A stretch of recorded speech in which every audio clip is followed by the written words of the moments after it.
मनोजवं मारुततुल्यवेगं जितेन्द्रियं बोधे मतावरेष्टं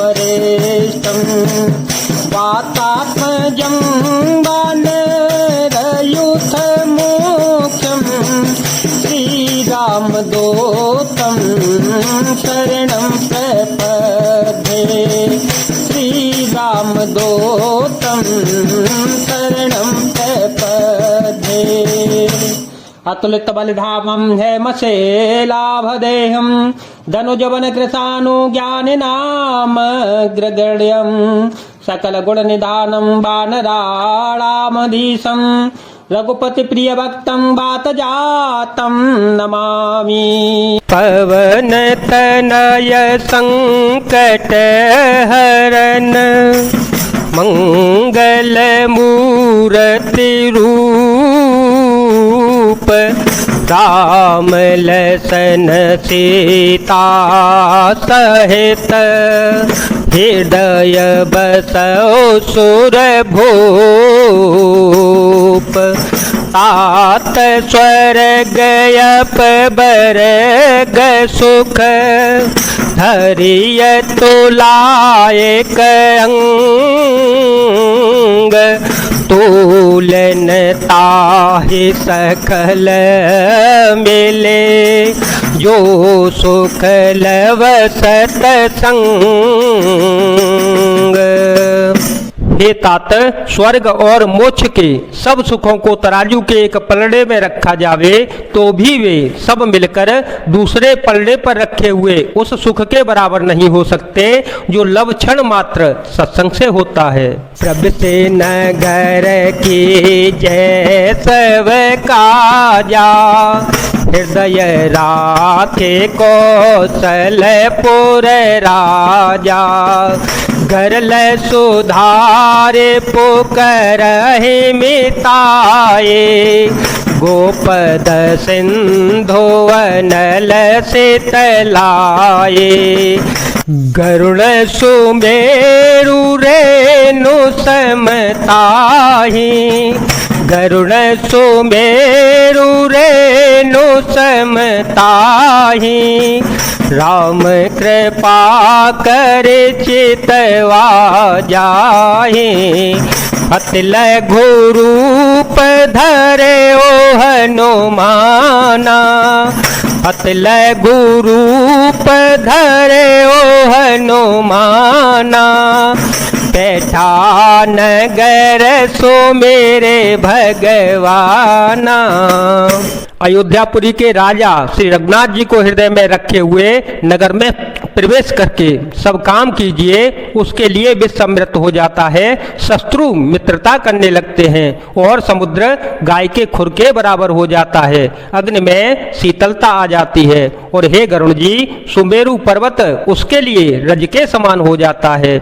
जिसे श्री रामचंद्र जी ने एक बार कृपा करके देख लिया तब श्री हनुमान जी ने बहुत ही छोटा रूप धारण किया और भगवान का स्मरण करके नगर में प्रवेश किया।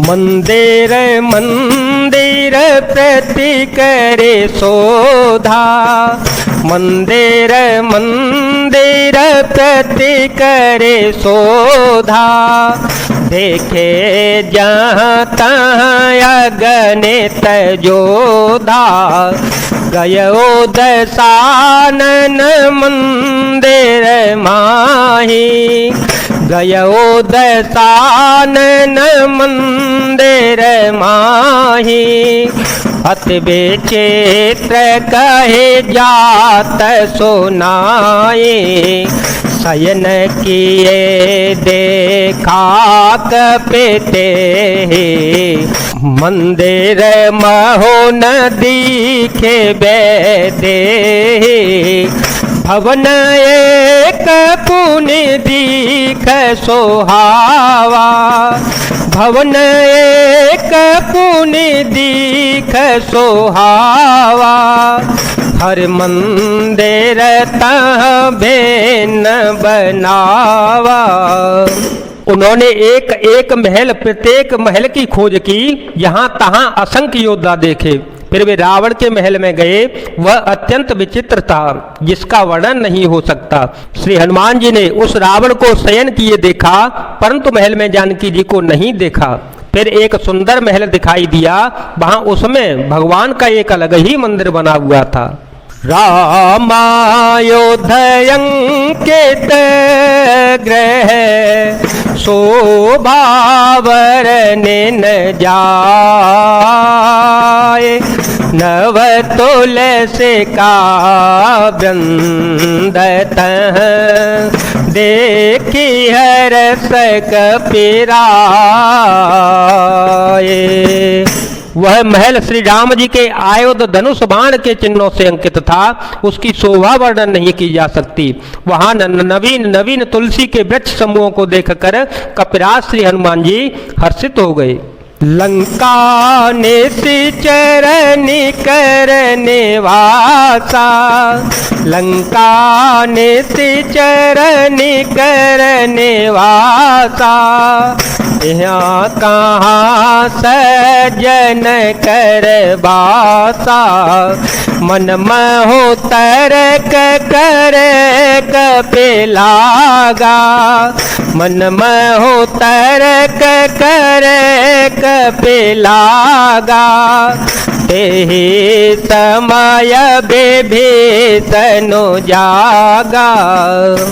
राम राम तेहि सुमिरन कीना, हृदय हरष कपि सजन चीना, तिसन हट करे हो पहचानी, तिसन हट करे हो पहचानी, साधु ते होए न कारज हानि। लंका तो राक्षसों के समूह का निवास स्थान है, यहाँ सज्जन साधु पुरुष का निवास कहाँ से आया। श्री हनुमान जी मन में इस प्रकार तर्क करने लगे। उसी समय विभीषण जी जागे। विभीषण जी ने राम नाम का स्मरण उच्चारण किया।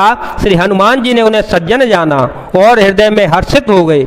श्री हनुमान जी ने विचार किया कि इनसे हट करके अपनी ओर से ही परिचय करूंगा, क्योंकि साधु से कार्य की हानि नहीं होती, प्रत्युत लाभ ही होता है।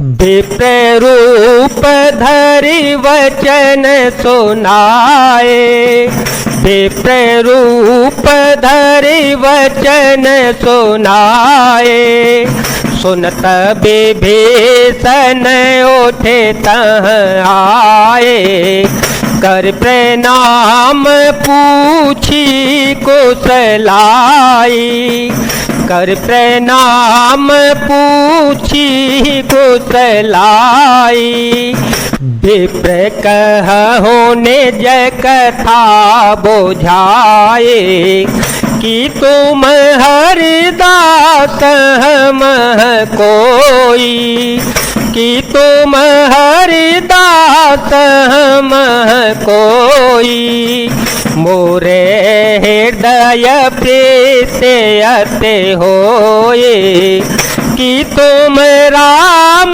दीन अनुरागी, कि तुम राम दीन अनुरागी, आय हो मोहि करन बड़ भागे, मंगल भवन मंगल हारे, प्रभु सुदशरथ अजर विहारे। ब्राह्मण का रूप धरकर श्री हनुमान जी ने उन्हें वचन सुनाए। पुकारा सुनते ही विभीषण जी उठकर वहां आए, प्रणाम करके कुशल पूछी और कहा कि हे ब्राह्मण देव, अपनी कथा समझाकर कहिए। क्या आप हरि भक्तों में से कोई है? क्योंकि आपको देखकर मेरे हृदय में अत्यंत प्रेम उमड़ रहा है। अथवा क्या आप दीनों से प्रेम करने वाले स्वयं श्री राम जी ही हैं, जो मुझे बड़भागी बनाने घर बैठे दर्शन देकर कृतार्थ करने के लिए आए हैं। तब हनुमंत कही सब राम कथा निज नाम, सुनत जोगल तन पुलक मन, मगन सो मेरे गुण ग्राह।